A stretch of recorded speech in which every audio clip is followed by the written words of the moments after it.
بسم أبن والدن منفس قدسن حدا أملاخ أمين أمان بأمان فقرات حواتين حتين زابير أب أبونا زابير والد تسفانا زابير منفس قدس قداسينا سلزخونا نمسكنو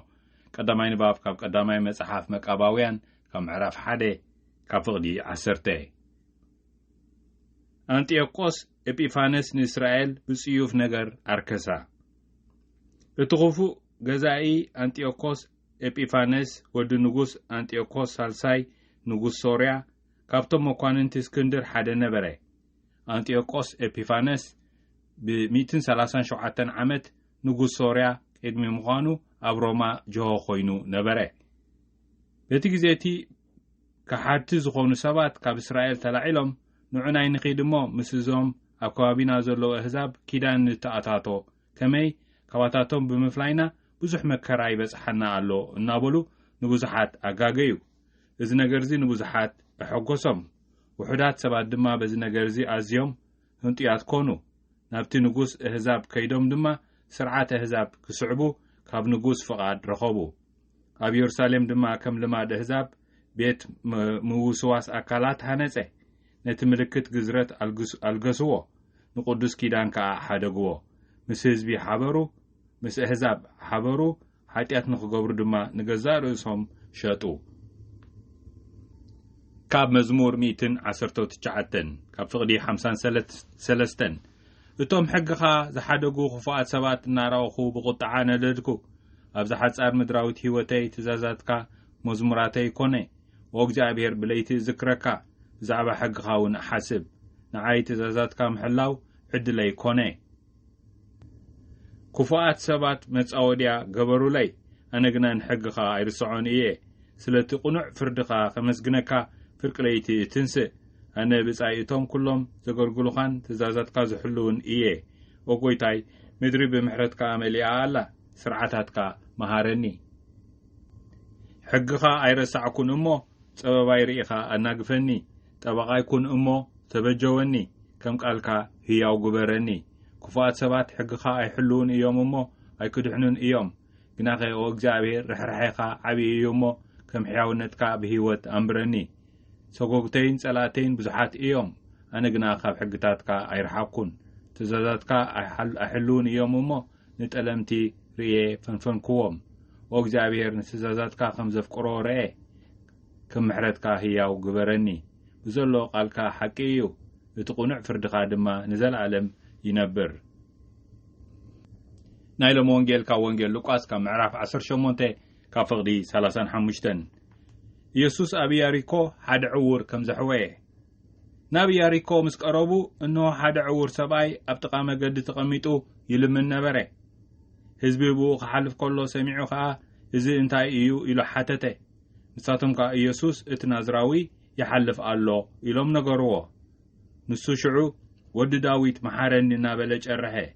تم قدميت زخادو قدميت زخادو زنابارو سق قبل قصصوه نسوقنا ود داويت محارني نابله أبرتعو أرحه يسوس كا دو إلو ناو خمسو عززه نابو مسكره دما يسوس انتاي كجبرل كاتدولي الله خا نابله حتتو نسوقا قويتاي عينتي كريا بله يسوس دما رأي امنتك ايو زحويك بولو بو رأي ناملاخنا ودسخا صعبو وتم حزبي خلاتهم ازي مسرأيو ناملاخ امسغنوو ازي وانجيل قويتانا ايو بحق فقرات حواتين حتين تناي كريستيان هيوت بحصر زبلا ابزناي لومي مسلا زنغرنا زلو الله انتاي تمسلا ناملاخنا سخا بو رأي ناملاخنا ودسخا صعبو سلازي عينتنا تخفيتو صعبوي ساعتي يسوع كريستوس كنكوني قلنا عندنا خفتها له خفتو عراتنا يلبونا خنوصالونا فقرات حواتين حتين عينتنا نديرلون كنبل نقد هو يري الله ابسبنتنا زلو عينتنا قلنا عين لبونانا تدفينو خوني خير وشتاوي زلو عين لبونا نري علونا تبلو قنا يتريوني لومينتهم مرحت هيمانوتن ممهران هيمانوتن نايت عبراو امنت سلازي فقرات حواتين حاتين كريستيان مالت كريستوساوي صعبي كريستوس مالت ايو قنا عينتو استخفتي تخفيتو صعبو زول عين لبونا اوس استخفتي ويكا نقعات كتبلو تقولو كونشسنس يبلو لبونا ልቦኑ ዓይኒ ልቦና ዝተኸፍተ ዓይኒ ልቦናና ንኽርኢ ናይ ተመክሮ ናይ ሰብኤ ማውስ ቀሌጳን መርዓቱን ተዳሪኽሞ ዓይኖም ተኸፍተሞ ኣለለይዎ ይብል ዓይኒ ልቦናኦም ተኸፍተሞ ኣለለይዎ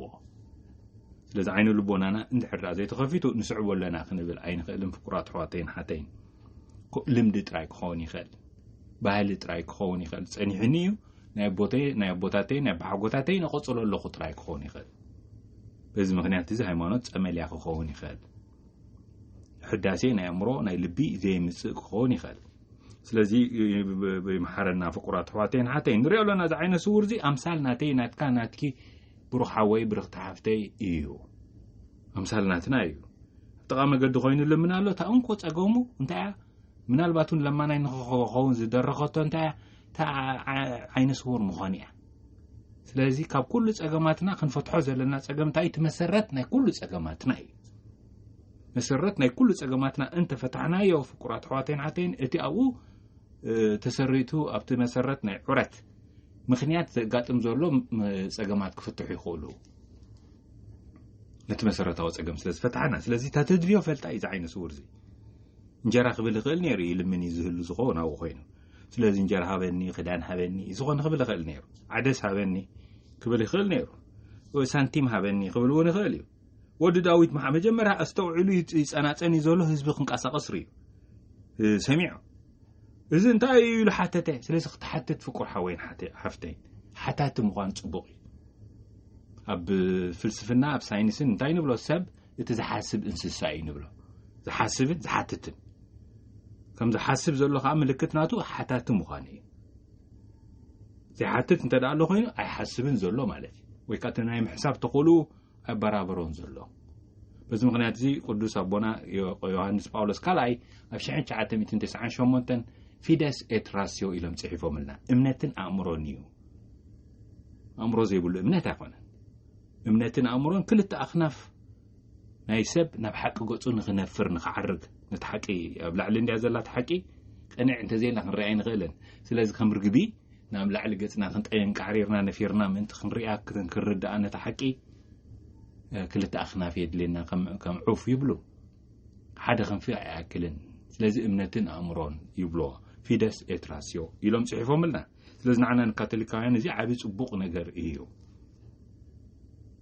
ዓይኒ ልቦናና ክባራበር ኣለዎ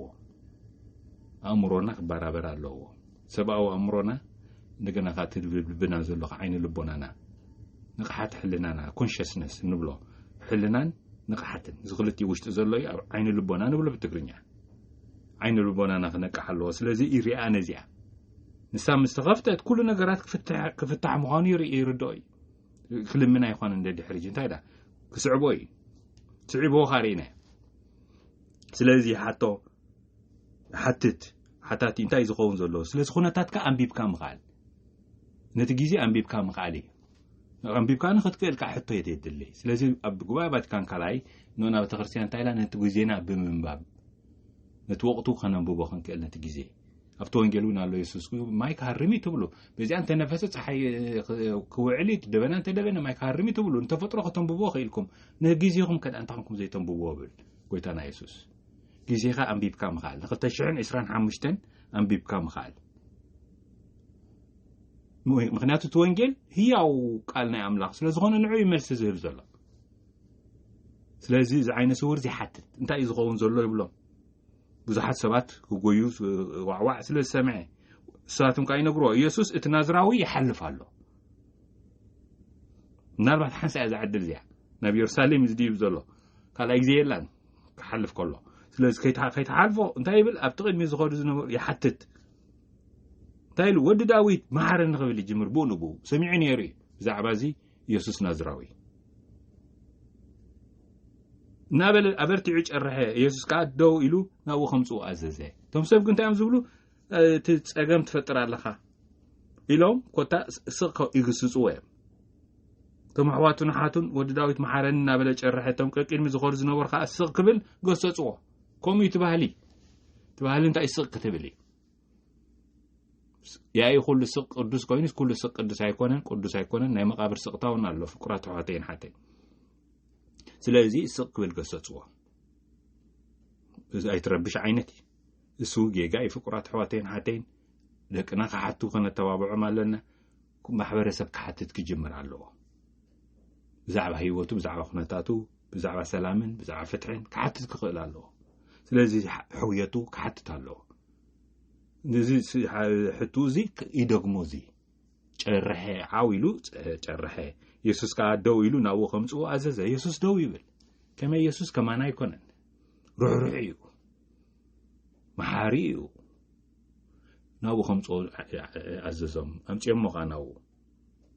ኢየሱስ ደው ኢሉ ናብኡ ከምጽኡ ኣዘዘ ናብኡ ምስ ቀረበኻ ኢየሱስ እንታይ ክገብረልካ ትደሊ ኣለኻ ወለ ሕቶይ ኢየሱስ ውን ይሓትት እንታይ ካ ትደሊ ዘለኻ ድላይካስ እንታይ እዩ ትዝዓምቆ ድላይካስ እንታይ እዩ ትዝዓበየ ጥሜትካስ እንታይ እዩ ትዝዓበየ ጽምኻ ፍቁር ሓወይ ፍቅር ተሓፍተይ እንታይ እዩ እዚ ዓይነ ስውር እዚ ኣይጋገናው እንጀራይ ሳንቲሚ ኣይብልን ነታ ናይ መሰረታዊ ጸገሙ ይፈልጣይ ምንጭ ናይ ኩሉ ጸገም ኮይና ዘላ እንሳኻ እንታይ ዓይነ ስውር ምዃን እያ ስለዚ ክርኢ ይብሎ ክርኢ ይደላ ኣለኹ ጎይታ ዓይንተይ ክርእያ ቦሎ ኢየሱስ ካ ቡቡ ራእየ ኢየሱስ ካ ቡቡ እምነትካ እዩ ዘሕወየካ ራእየ ይብሎ ይሓወይ ፍቁራት ሕዋተይና ስለዚ ብሓቅቲ እንደልዩን ከነስተውዕለሉ ተንሓቶም እንት ብጸሎት ምን ተነስተውዕለሉ ፍቁራት ሕዋተይን ሓተይን ዝኾኑ ዘድሌና ንሓትት ኣብ ጸሎት ንሓቂ ዘድሌና ክንፈልጦ ክነለልዮ ንሓቂ ዝዓመቆ ጽምእና እቲ ዝዓበየ ጥሜትና ክንፈልጦ ፍቁራት ሕዋተይን ሓተይን እንጀራን ዓደስ እንዲሁ ሰላም ዳ ከይከውን ተዓበየ ጥሜትና ሰላም ከይከውን ዳ ፍትሕ ዳ ከይከውን ጽምእና ተዛዓበየ ጽሚ ቶም ፍትሕ ዝደልይዋን ጽምዋን ብጻንያቶም ይብል ስለዚ ናብዚ ከነስተውዕል ፍቁራት ሕዋተይን ሓተይን ኣብዚ ዓመተ ኢዮቤል ቡንቡ ራእየ ንኣምላኽ እናወደሰ ኸ ሰዓቦ ውዳሴና ኣምላኽ ኣሎ ሰዓቦ ኸ ምስዓፍካ ኣሎ ክርስቲያን ማለት ንሱ ኢየሱስ ክርስቶስ ምስዓቡ ማለት እዩ ተመክሮ ናቱ ሃሊካስ ንዑ ምስዓቡ ስነ ሓሳብ ኣይኮነን ክርስትና ከምቲ ኣቦና ርእሰ ሊቃነ ጳጳስ ቤኔዲክቶስ መበል 16 ዝበሉና ስነ ሓሳብ ኣይኮነን እንታይ ዳ እዩ ተመክሮ ናይቲ ኢየሱስ ክርስቶስ እዩ ስለዚ ተመክሮ ረኺቡ ክስዕቦ ይጅምር ቡንቡ ክሳብ መጨረሻ ይስዕቦ ማለት እዩ እቶም ኩሎም ህዝቢ ከዓ እዚ ምስ ረኣዩ ንኣምላኽ ኣመስገንዎ ጃሓውና ዓይነ ስውር ሓዊ ጥራይ ዘይኮነ ኣብቲ ዓይኑ ልቡኑ ተኸፊቱሉስ ንኢየሱስ ዓብ ክርስቶስ ኢየሱስ ክርስቶስ ኮይኑ እዩ ፍቁራት ሕዋተይን ሓተይን ምንቲ እዚ ኣብዚ ዓመተ ኢዮቤል ፍቁራት ሕዋተይን ሓተይን ዓብዪ ዓመት ብሩኽ ዓመት ሕዳሴ ናይ ማሕበረሰብን ናይቲ ብሕታዊ ሰብን ናይ ነፍሲ ወከፍና ናይዞም 8 ቢልዮን ኣብዚ ምድሪ ዘለና ኣሕዋትን ሓትን ደቁ ነቲ ሓደ ፍቁር እግዚኣብሔር ኣቦ ዓይኒ ልቦና እናኽኽፈት ፍቁራት ሕዋተይን ሓተይን ናይ ነፍሲ ወከፍና ናተይ ናትካ ናትኪ ዓይኒ ልቦና እናተኸፊቱስ ክንርኢ ፍቁራት ሕዋተይን ሓተይን ክንርኢ እንተደኣኺልና ወይ ፀላኢና ዝበልና ሓውና ምዃኑ ክንርኢና ዋይ ዝፀላእ ኮይን ዝረኣኾስ ሓወይ እታ ፀላኢተይ ኮይና ዝተረኣየትንስ ሓፍተያ እቲ ዑረት ኣምፂዎ ዘሎ ትፅልእ ዘምፅኦ ዑረት እዩ ዓይንና ምስ ተኸፍተ ትፀላኢና እውን ሓውናን ሓፍትናን ምዃኑ ንርኢ ወይ ከዓ ዘየሎ ምዃኑ ትፅልእ ንርኢ በዚ ከዓ ፍቁራት ሕዋተይን ሓተይን ደቂ ትፍቁር እግዚኣብሔር ኣቦ ምዃንና ንርኢ ናይቲ ሓደ ፈቃር ኣምላኽ ናቱ ሃይማኖትና ብዘይገድስ ዓሌትና ብዘይገድስ ፆታና እውን ብዘይገድስ ኣብ ማሕበረሰብ ዘለና መዝነታት ብዘይገድስ ደቁ ፍቁራት ደቁ ንእግዚኣብሔር ኣቦ ምዃንና ንርኢ ፍራቴሊ ቱቲ ኢሎም ኣቦና ርእሰ ሊቃነ ጳጳስ ፍራንቸስኮ ጽሒፎምልና ስለዚ ኣብዚ ዓመተ ኢዮቤል ዝኾነልና እሞ ኣብ ዓለም ኣብ ምድሪ ፍትሕን ሰላምን ክሰፍሕ ኣብ ዓድናን ኣብ ጎረባብትናን ጀሚሩ ኣብ ኩሉ እዚ ይኾነልና ሓቢርና ንጸሊ ኦ ጎይታ ናይ ሰላምካ መሳርሒ ግበረና ጽሊ ኣብ ዘለዎ ፍቕሪ ግፍዒ ኣብ ዘለዎ ፍትሒ ማእሰርቲ ኣብ ዘለዎ ፍትሓት በደል ኣብ ዘለዎ እምነት ተስፋ ኣብ ዘይብሉ ተስፋ ጸልማት ኣብ ዘለዎ ብርሃን ሓዘን ኣብ ዘለዎ ባህታ ከም ንዘርእ ግበረና ኣሜን ስብሓት ንኣብን ወልድን መንፈስ ቅዱስን ይኹን ጥንቲ ከም ዝነበረ ሕጂ ንወትሩን ንዘላለም ዓለምን ኣሜን